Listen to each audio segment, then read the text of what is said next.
Ever notice a search box that feels laggy while you type?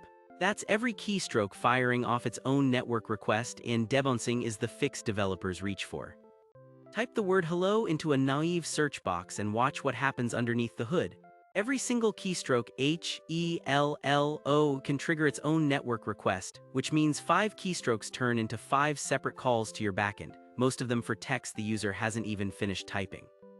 That's not just wasteful, it's expensive. Every request touches your server, your database, and your API rate limits, and at the same time your browser is recalculating layout and re-rendering the interface on every partial value. Multiply that by thousands of people typing at once and you've built a system that punishes itself for being popular. The keystrokes aren't the problem, firing a full unit of work for every single one of them is. Debouncing solves this with one simple rule. Don't run the function immediately when an event happens, wait until the events stop happening, and only then run it once. Picture 2 lanes handling the exact same 7 keystrokes. In the first lane, without debouncing, every keystroke fires the function immediately, so 7 events produce 7 calls.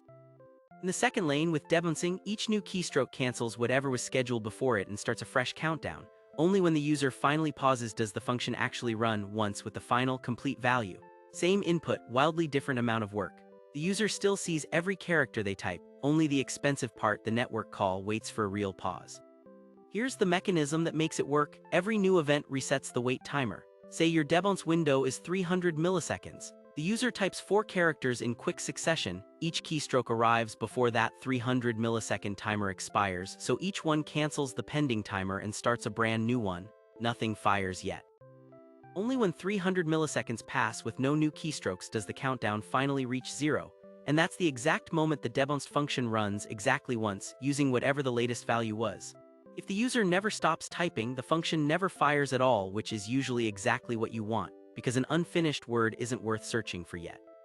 In code, debouncing usually comes down to a closure holding one timer reference.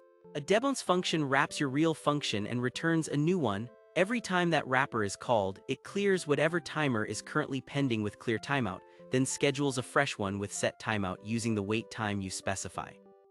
Because clearTimeout cancels the previous pending call before a new one is scheduled, only the very last call within that window ever actually survives to run. Everything before it, 9 calls, 90 calls, it doesn't matter, gets wiped out by the next one, leaving exactly one execution once the events settle down. Debouncing has a close cousin called throttling, and it's easy to mix the two up. Debouncing waits for silence and then fires once, perfect for a search box because you only care about the final, settled value once the user stops typing. Throttling instead fires on a fixed schedule no matter how many events keep coming in, guaranteeing regular updates even while activity continues. That's what you want for something like a scroll handler, where you need periodic feedback the whole time the user keeps scrolling, not just one final answer at the very end. Same family of problem, opposite guarantee. One gives you the final value, the other gives you a steady drip of updates along the way. You'll find debouncing behind search as you type boxes, window resize handlers recalculating layout only once the resizing settles, and autosave in your favorite editor waiting for a real pause before writing to disk.